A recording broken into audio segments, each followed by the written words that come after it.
देश आतंकवादी दंश झेलता रहा है और सबसे ज्यादा जम्मू कश्मीर। लेकिन अब सवाल यह है कि कितनी बार आतंकी वार और जम्मू कश्मीर में कब आएंगे अच्छे दिन, यही चर्चा हम कर रहे हैं। लेकिन इस वक्त हम आपको ये भी बता दें कि जम्मू कश्मीर के मुख्यमंत्री मुफ्ती मोहम्मद सईद पर केंद्रीय मंत्री रामविलास पासवान ने निशाना साधा है। रामविलास पासवान ने मुफ्ती मोहम्मद सईद के बयान को राष्ट्रहित के खिलाफ माना है। दरअसल कल मुफ्ती मोहम्मद सईद ने कठुआ में आतंकवादी हमले पर बयान दिया था और कहा था कि इनमें गैर सरकारी तत्वों का हाथ है। मुफ्ती ने पाकिस्तान को क्लीन चिट दी थी और यह भी कहा था कि आतंकवाद से पाकिस्तान भी जूझ रहा है। पटना में केंद्रीय मंत्री रामविलास पासवान ने कहा कि पार्टी और निजी हितों से सर्वोपरि देश हित है। नेशनल इंटरेस्ट सबसे ऊपर होता है, राष्ट्र का हित सबसे ज्यादा बड़ा होता है और तब व्यक्ति का हित और पार्टी का हित होता है। और जो मुफ्ती मोहम्मद सईद बोल रहे हैं वो राष्ट्र के हित के पक्ष में नहीं है, वो नहीं है। अब बीजेपी क्या कहते हैं अपना पार्टी के अध्यक्ष उनके हैं अमित शाह जी ने, उन्होंने बोल दिया, प्राइम मिनिस्टर ने पार्लियामेंट में जाकर के बोल दिया, होम मिनिस्टर ने क्या कहते हैं कि बोल दिया। तो अब दोनों का गठबंधन का मामला है, अब गठबंधन है। सुधांशु जी, रामविलास पासवान जी की बात से सहमत हैं आप या नहीं? देखिए, इस विषय के दो पक्ष हैं, एक स्ट्रेटेजिक पक्ष है, एक पॉलिटिकल पक्ष है, रणनीतिक और राजनीतिक।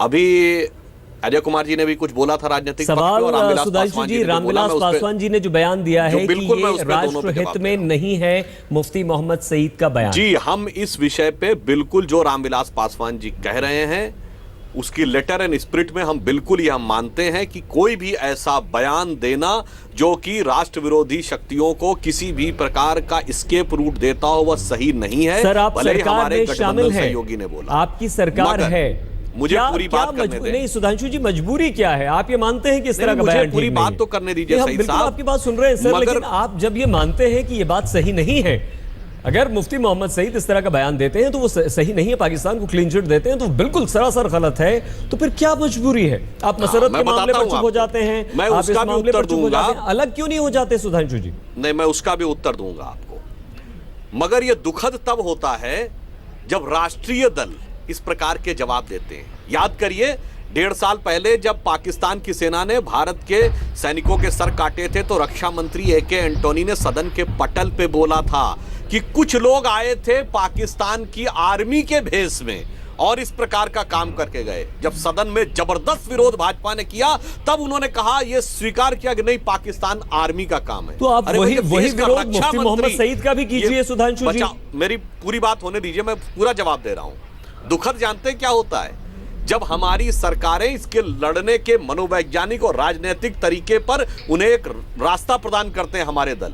अगर हवाना में जाके इस सरकार ने कहा कि पाकिस्तान भी आतंकवाद से पीड़ित है 2007 में, शर्मल शेख में कहा कि आतंकवाद की घटनाओं से शांति वार्ता प्रभावित नहीं होगी। आप मुफ्ती मोहम्मद सईद के बारे में नहीं कह रहे हैं सुधांशु जी, सुनिए, नहीं, मुझे पूरी बात करने दीजिए।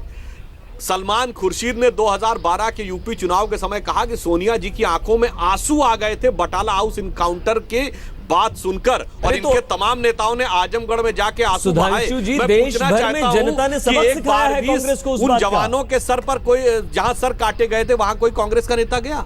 नहीं गया। यदि हाफिज सईद ने किसी सरकार को कभी बधाई दी है तो जनवरी 2013 में जब सुशील कुमार शिंदे ने कहा था कि भारत में हिंदू आतंकवाद से अधिक खतरा है। सुधांशु जी, इस प्रकार की राजनीति जब आपने की, अब मैं जवाब देता हूं, हम क्यों नहीं उनसे इस्तीफा वो समर्थन वापस लेते हैं, वो भी जवाब देता हूं। याद करिए, जब पंजाब में आतंकवाद का दौर था, अकाली दल में तमाम ऐसे अतिवादी तत्व विद्यमान थे जो राष्ट्र विरोधी हित तक जा रहे थे। उसके बावजूद हमने अकाली दल के साथ गठबंधन किया, संबंध अच्छे रखे, और आज हम वो सामंजस्य स्थापित करने में सफल हुए। पंजाब शांत हो गया, दोनों समुदायों के बीच में सौहार्द स्थापित हो गया। सर, तो इसी प्रकार की एक कीमत क्या चुकानी पड़ रही है? हमारे पुलिसकर्मी शहीद हुए हैं और हमें उम्मीद है कि हमारे जवान शहीद हो रहे हैं, तो क्या इस कीमत पर हम आप सामंजस्य बनाने के लिए आप वो ऐतिहासिक मौके को जाया नहीं जाने देंगे? बख्शी जी, आपने ये कहा था कि मसर्रत की रिहाई हमारे सुरक्षा बलों के मनोबल को तोड़ती है, कैसे? बिल्कुल, कैसे नहीं तोड़ती। अरे साहब, आप जानते हैं मशरत आलम कौन था?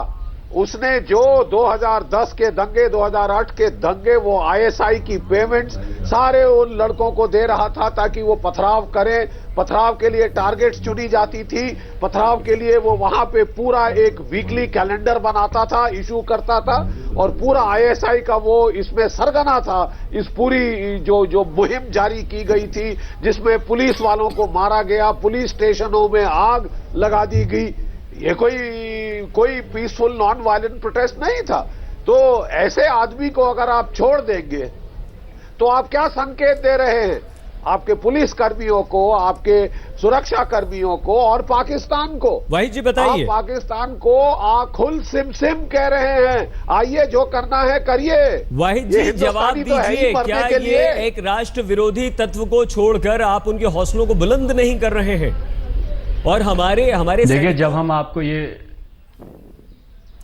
आपको ये कहते हैं कि ये आज जो भी अलगाववाद या आतंकवाद इस वक्त हो रहा है, जब हम आपको ये कहते हैं कि terrorism plans are being engineered in Pakistan, आप खुद कह रहे हैं आज these all things are being sponsored from Pakistan, और हम कहते हैं कि पाकिस्तान से ही एंगेज करना पड़ेगा, तो आपको उससे तकलीफ होती है। अगर जम्मू कश्मीर में 65% वोट डालने के बावजूद भी आप जम्मू कश्मीर के चीफ मिनिस्टर पर शक करते हैं, उसके बाद आपके पास कौन है फिर कश्मीर में जिस पे आप भरोसा करते हैं? जरा मुझे बताइए। अगर मुफ्ती मोहम्मद सईद जो यूनियन होम मिनिस्टर रहा है इस कंट्री का, उस पर भी आप शक करते हैं, तो आपका कौन है वहां पर उस स्टेट में? नहीं, शक क्यों क्या नहीं कहना करें? चाहते हैं आप अपने इंडिविजुअल से? आप लोगों को पता ही नहीं है आप किसको, आप चीफ मिनिस्टर को, आप हिंदुस्तान के गृह मंत्री को, होम मिनिस्टर ऑफ इंडिया को कहते हैं कि is a pro Pakistani chief minister. आपका नरेंद्र मोदी चल रहे हैं, क्या मसरत पर देशद्रोह का केस आज भी नहीं चल रहा है? आपको पता है आप आप एक होम मिनिस्टर ऑफ इंडिया पे ये एलिगेशन लगा रहे हैं कि he is a Pakistani supporter. आपको पता ही नहीं है व्हाट। नहीं, आप बात को घुमा रहे हैं भाई जी। टेलीविजन। अरे साहब रहने दीजिए, आप क्योंकि वो रहने दीजिए, आप उन लोगों पर भरोसा करते हैं जिनकी वजह से यहाँ नेशनलिज्म चला है। These people are nationalists because of compulsion. Nationalism, देखिए, Union of India. We are not. Excuse me. We are getting salaries. We are unemployed employees of Union of India. हमने तनख्वाह नहीं ली है। 10 लाख लोगों ने वोट डाला है यहाँ पर हिंदुस्तान को, उन्होंने तनख्वाह नहीं ली है आपसे। गोलियों की बूछार से हमारे वर्कर। तो इसका मतलब कि आप पाकिस्तान के लिए दरवाजे खोले? दिया आपने, आपके ऊपर जिम्मेवारी आई है, आपका काम है जर्नल, आपके ऊपर जिम्मेवारी आई है। आप चाहते हैं कि आप पाकिस्तान के लिए दरवाजे खोलने का हक मिला है आपको? काम करते नहीं है। इस रियासत को बचाने का जिम्मेवारी मिली है, पुलिस वालों को मरवा रही है, हमारे सैनिक मर रहे हैं, इस रियासत को बचाने की जिम्मेवारी मिली है, वो दरवाजे खोलने के लिए नहीं।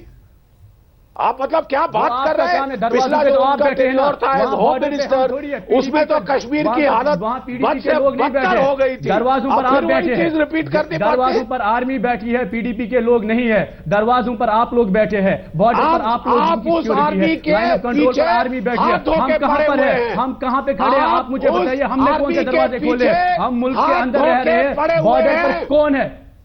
लाइन ऑफ कंट्रोल पर किसकी फौज है? लोग आर्मी खड़ी है, लाइन लगा रहे हैं, सीआरपीएफ खड़ी है, पीडीपी की तो फौज खड़ी नहीं है लाइन ऑफ कंट्रोल पर। सुरक्षा कर्मियों का, जब तक इस मुल्क में, जब तक इस मुल्क की सियासत पर आर्मी ऑफिसर बताते रहेंगे, तब तक ये घटनाएं चलती रहेंगी, तब तक पाकिस्तान की तरह इस मुल्क में भी सिचुएशन बढ़ता रहेगा, क्योंकि army officer decide how do you run the interior affairs of the country, because they are not your mandated to work on the border.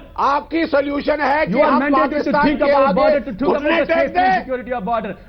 Pakistan कह रहे हैं कि नाक से पकड़कर आप भारत की सरकार को घुटने टिकवाएंगे पाकिस्तान के सामने। आप जैसे लोग नहीं करते, तकरीरें करते हैं टेलीविजन पर, दिन भर हम वहां बैठते रहते हैं, तकरीरें करते हैं। मैं लड़ चुका हूं, वहां पे गया हूं जहां। अरे जब आप छोटे से बच्चे थे, जब तुम छोटे से लड़के थे, तो मैं जम्मू कश्मीर में लड़ाई कर रहा था, लड़ रहा था पाकिस्तान के साथ, कारगिल में लड़ा हुआ हूं, मुझे मत सिखाओ। होती थी तकरीरें तो सिर्फ तू देता है। कितनी घटनाएं होती थी, कितनी घटनाएं होती थी उस वक्त? क्या घटनाएं होती थी? जब आप जर्नल थे, कितनी घटनाएं होती थी? कितनी घटनाएं होती थी? जो वहां पे टेररिस्ट थे उनके खिलाफ कार्रवाई होती थी जी।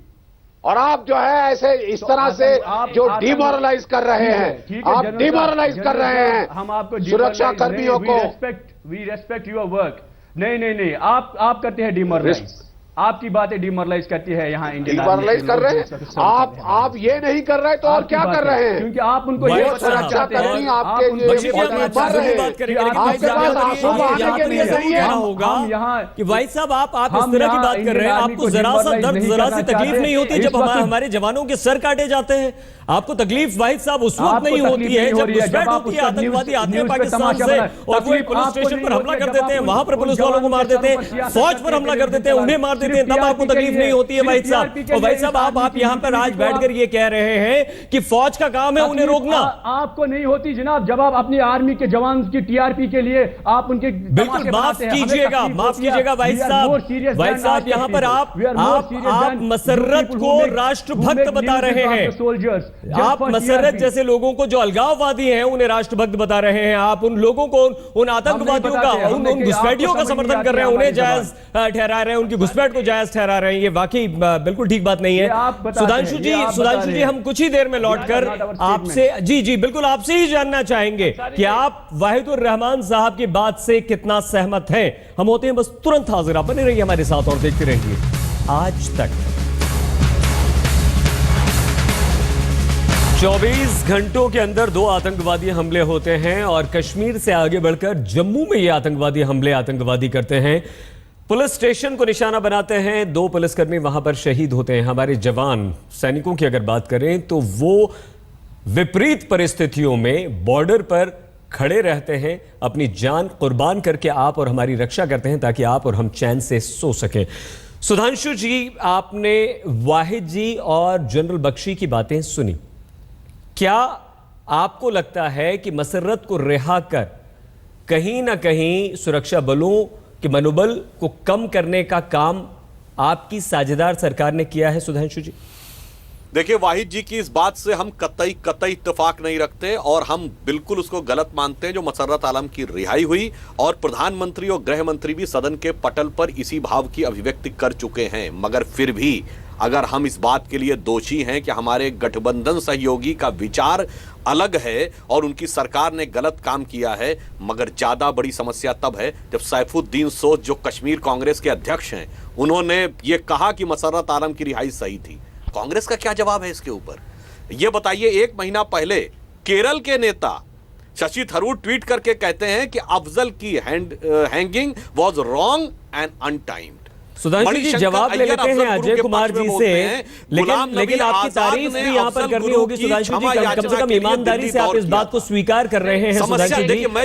लेकिन साथ ही साथ देश चाहता है सुधांशु जी, दलों को समझाने में समस्या होती है। सुधांशु जी, ये देश ये भी चाहता है आपसे कि आप कोई सख्त कदम उठाएं पर उनकी राजनीतिक मजबूरी हो, सामंजस्य बैठाने के लिए, कुर्सी बचाने के लिए कम से कम ऐसा न करें।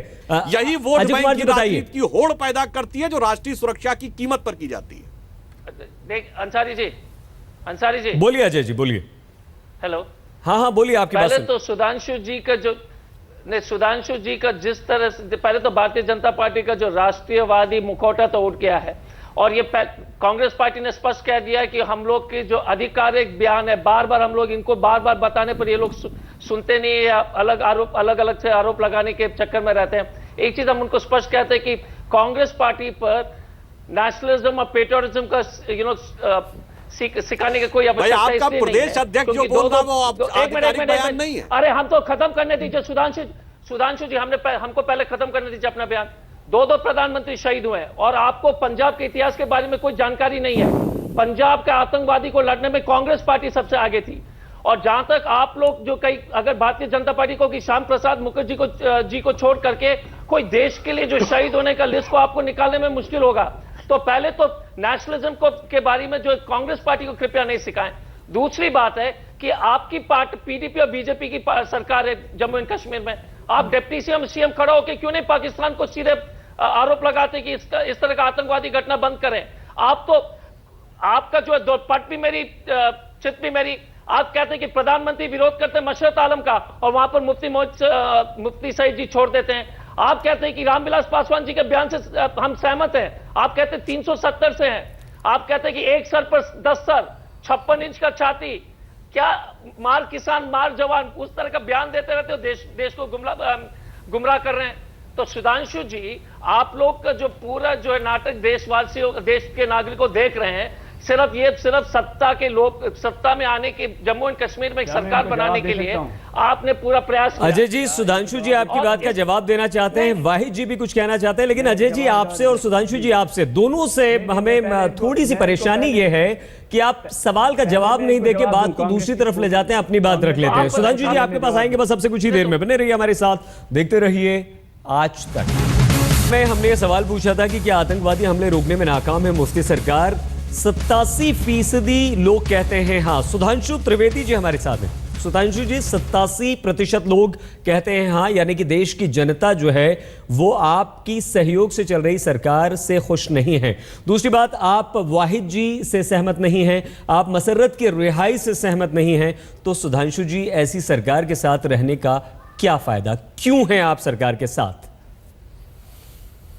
देखिए, मैं चूंकि अब संक्षिप्त में अपनी बात कहनी है तो सिर्फ ये कहना चाहूंगा कि हम कानून व्यवस्था को बहाल करने में पूर्णतः सक्षम होंगे। यह मैं इस प्रमाण के साथ कहता हूं। 1998 में हमारी सरकार आई थी। याद करिए, 1988 के बाद श्रीनगर के लाल चौक पर कभी 26 जनवरी और 15 अगस्त को भी झंडा नहीं फहराया जा सकता था। पहली बार झंडा फहराया गया तो 26 जनवरी 1999 को, 12 साल के अंतराल के बाद, जब भाजपा की सरकार थी। और एक वाक्य जरूर कहना चाहूंगा कि अजय कुमार जी ने कह दिया कि कांग्रेस का आधिकारिक बयान हम समझते नहीं। आपका प्रदेश अध्यक्ष जो बोले वो आधिकारिक बयान नहीं, आप इसके लिए माफ है कि आपने कहा नहीं, वो उसका पर्सनल राय है। मणिशंकर अय्यर और इनकी शशि थरूर की राय पर्सनल राय है, गुलाम नबी आजाद की राय पर्सनल राय है, और हमारे गठबंधन सहयोगी की राय से प्रधानमंत्री अलग करे उसके बाद भी उसके लिए हम दोषी हैं। ये बहुत ही बहुत धन्यवाद आप सभी मेहमानों का यहाँ पर। हल्ला बोल में आज के लिए बस इतना ही। बने रहिए हमारे साथ, देखते रहिए आज तक।